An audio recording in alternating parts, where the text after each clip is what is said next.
We're back, baby! Feels so good to be back in the driver's seat, and welcome back to Drive Home Reviews, and a happy new year to all of you. If you've been a long-time viewer, you know that Drive Home Reviews traditionally takes a couple hiatuses throughout the year, one over the summer and another one during the holidays, because I have a lot of family in town. Well, the thing about that is, once the new year rolls around, I enter what I am now affectionately going to refer to from here on out as the Gauntlet, meaning that there are a ton of movies still left from the old year that need to be reviewed before I can successfully move on to the new year, and also so I have all the information I need in order to honestly compile my end of the year list. We're going to see the return of that. So the Gauntlet starts today as we attempt to wrap up 2021 and look into 2022. And it seems only fitting that the first film to be reviewed as part of this Gauntlet is a film that itself was meant to be released in 2020 and of course got pushed back at least 3 times and finally made its way here, The Kingsman. Now, I admit, and I admitted this when I saw the second Kingsman movie, The Golden Circle, that I was a bit late to the Kingsman party. But I really, really enjoy the Kingsman movies, both of them. They're a lot of fun. They're a little bit more gratuitous, a little bit more gory than I traditionally like, but you know, it's stylized. It's over the top gore to the point where it's fun, and that's the thing that has always summed up the Kingsman franchise, is they are just balls to the wall, absolute fun. And I was very, very, very much looking forward to this picture, a prequel to Kingsman set during World War I. Okay, that just sounds like something that is going to be totally fucking awesome. So I was really looking forward to getting to this one, and that's why it's kind of going to be the first one I saw in the theater as part of this Gauntlet.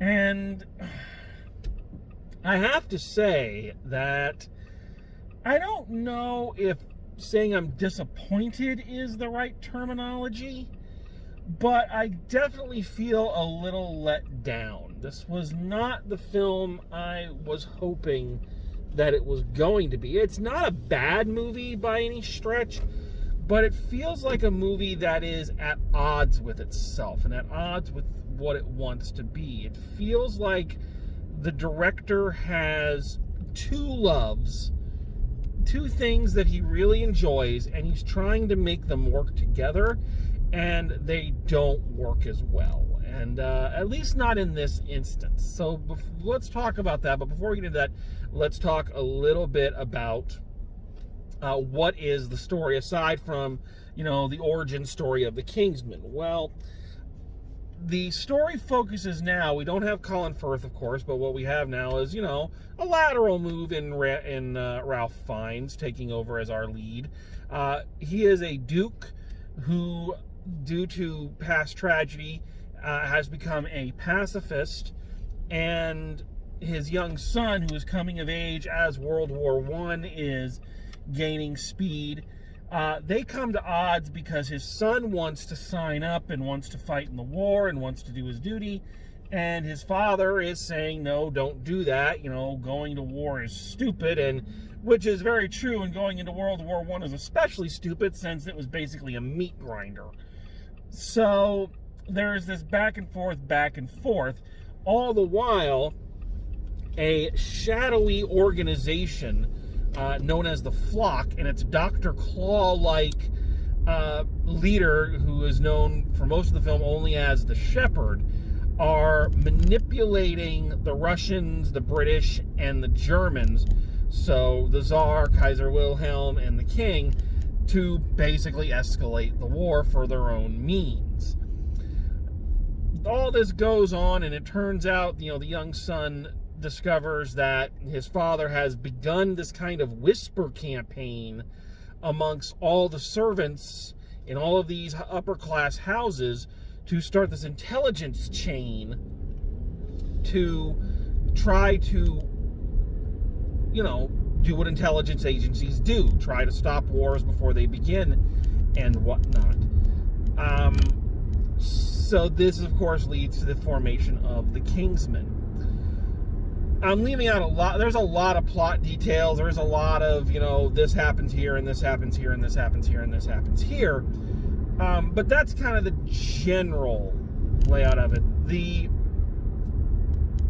driving force of this one is not so much a young man making good and a commoner kind of being elevated into, there's the class structure metaphor is not as strong here.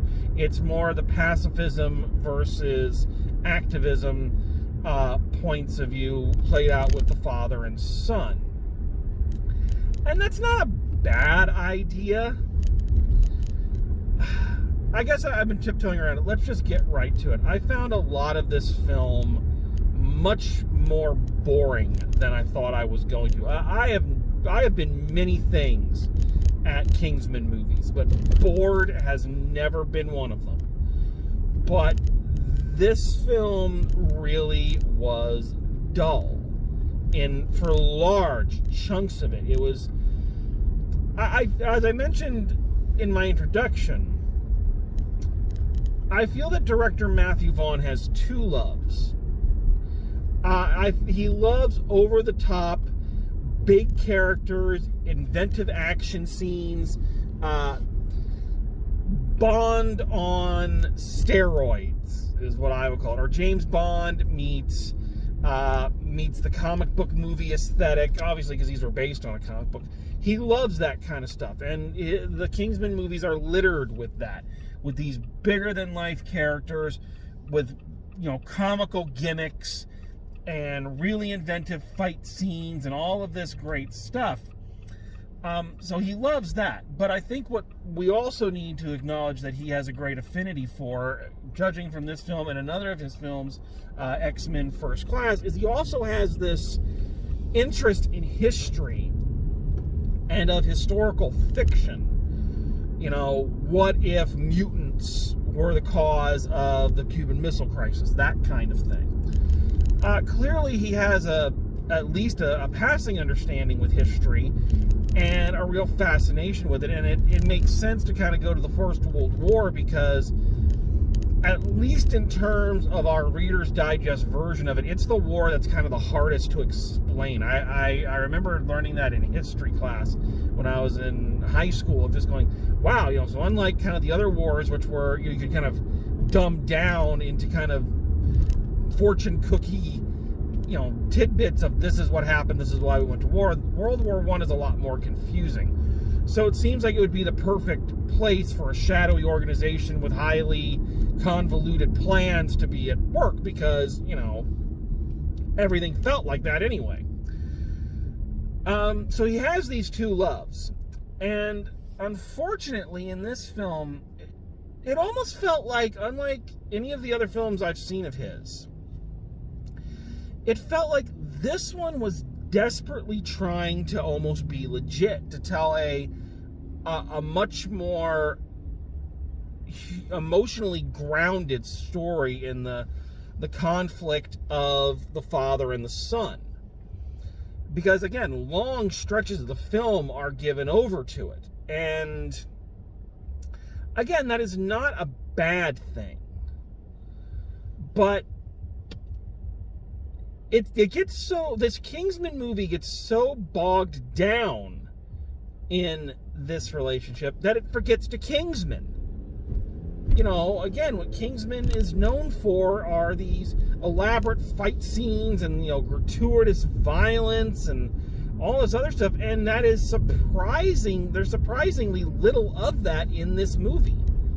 It almost feels like they got a script from a discarded Downton Abbey writer's session and said, well, we can juice this up and turn this into an action film. It really does feel like he was trying to go a little bit more legit with this one and really try to tell a real story while using the Kingsman franchise as the cover for it. And the two things just didn't blend. it's not that Ralph Fiennes and the young man playing his son are bad, it's just they're dull characters. And Colin Firth and Eggsy were much more entertaining and lively and energetic, and again, big characters. They're wrestling characters, if you don't want to think of them as comic book characters, with big personalities who, worked very well together. And here, all of these big characters that we're supposedly getting are muted, really, really toned down. And I don't know, I kept waiting for the film to break out and get, let its freak flag fly and, really give us something like the church scene from the first one, or any of the, awesome robot arm battles from the second one. And you kind of get a little of that. There's an excellent fight scene where they're fighting Rasputin, and he's doing a, kind of a Russian dance as his fighting style. One thing you can say about Matthew Vaughn is he is very creative as an action director. He comes up with some really cool stuff. And that was a really fun sequence, but the problem is that it was really late into the movie, and I just didn't care about anybody. I didn't give a damn. And it also felt like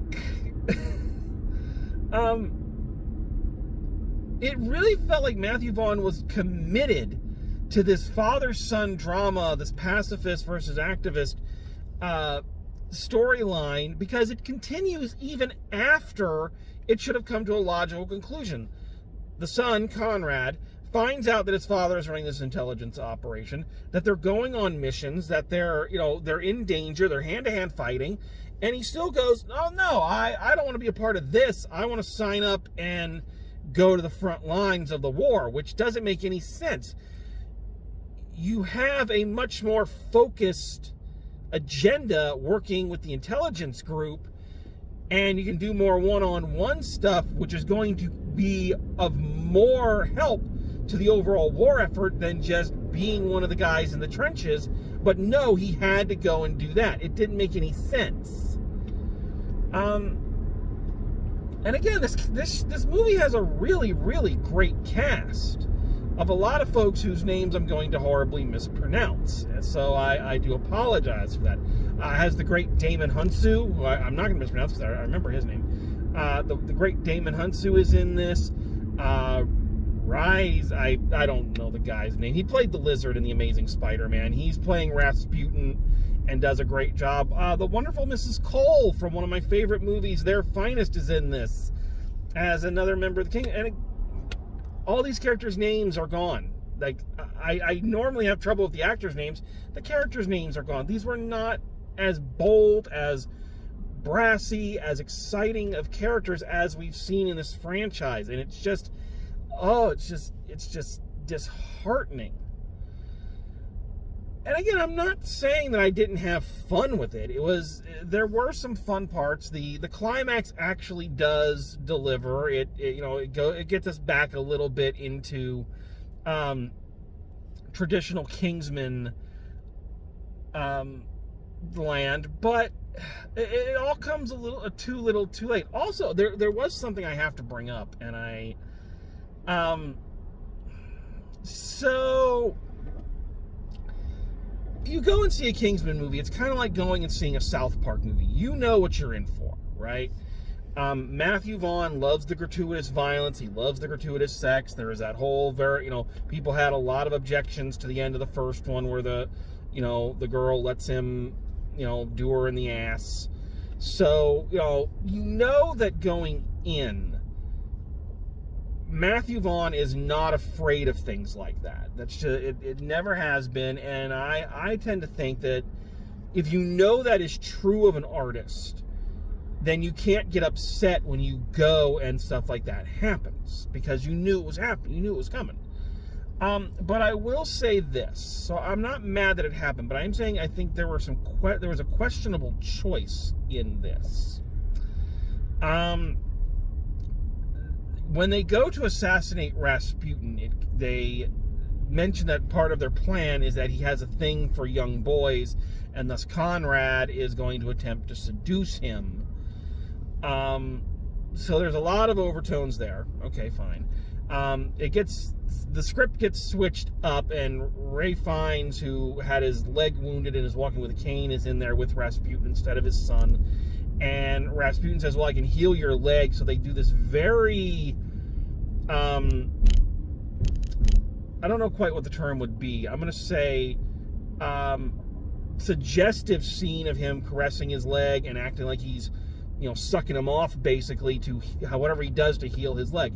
Now, this is not objectionable in and of itself, but the way it is framed in the story and the way the characters react to everything is still with a very old mindset that homosexuality is in some way evil or unnatural or only crazy sick people practice it,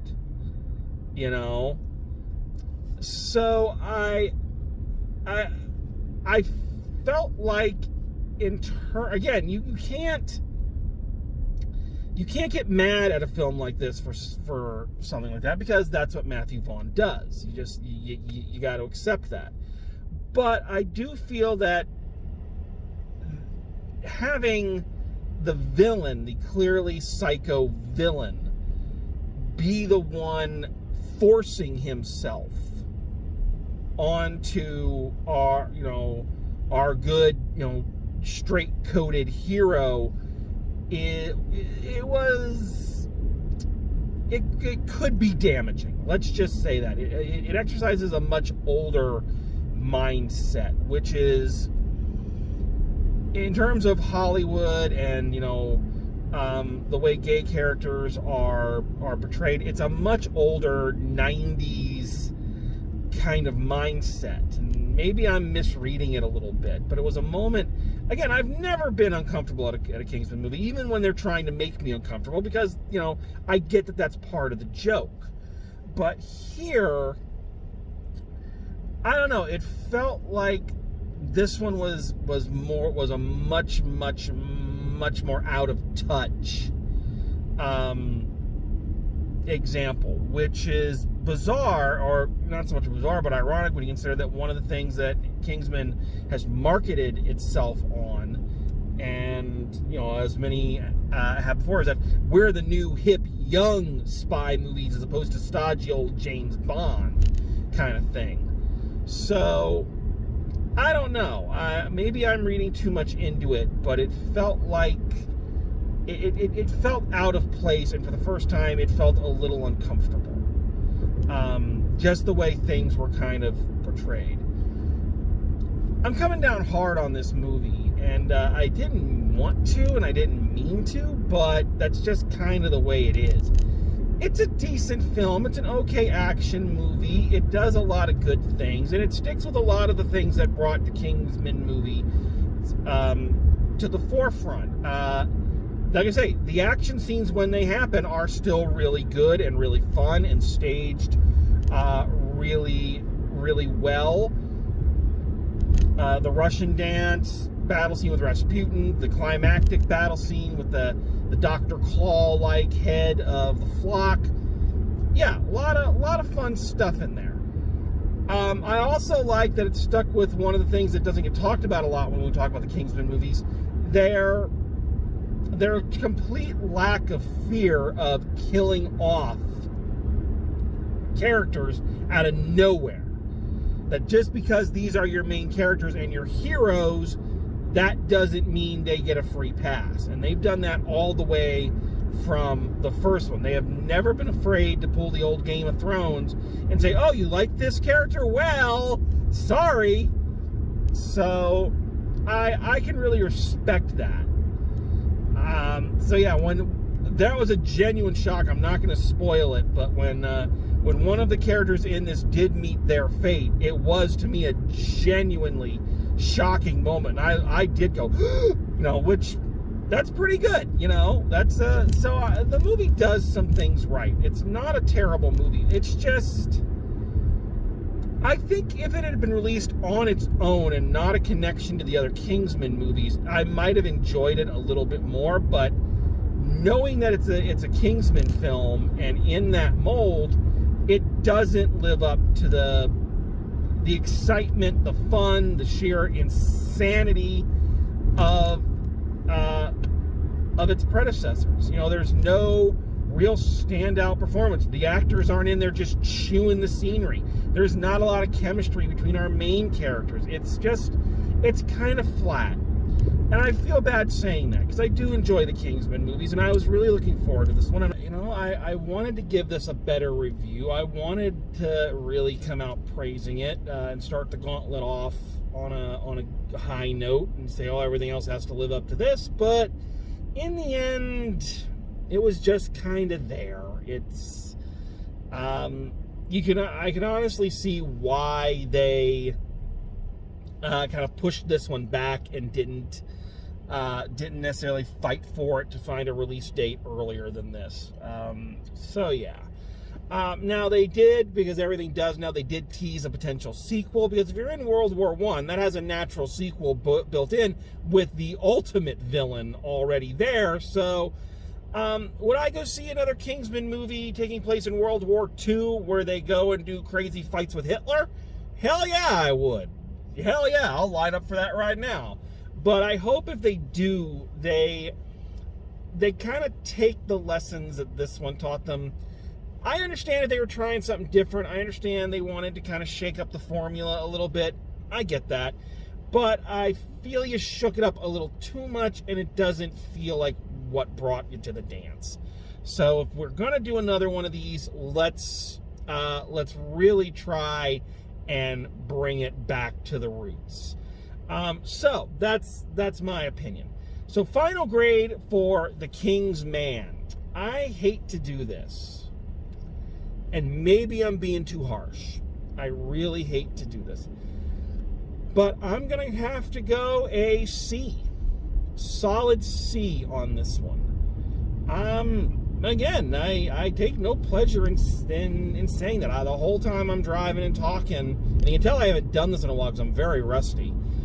The whole time I was driving and talking, I was trying to think, can I push this to a B? Is there anything in this I can get to push it to a B?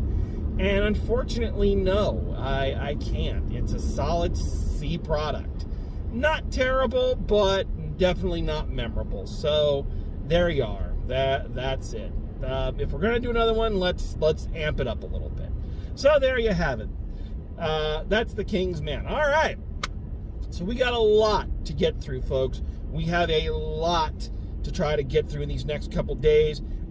New movies for 2022 are coming out I want to get to see, but I've got to see these. We've got to compile these end of the year lists, and we're even going a little bit further because the Gauntlet will also include an end of the year list for 2020, which I'll explain more on that video. So there's a lot to do, but it is great to be back in the driver's seat. It is great to have the film crew back with me.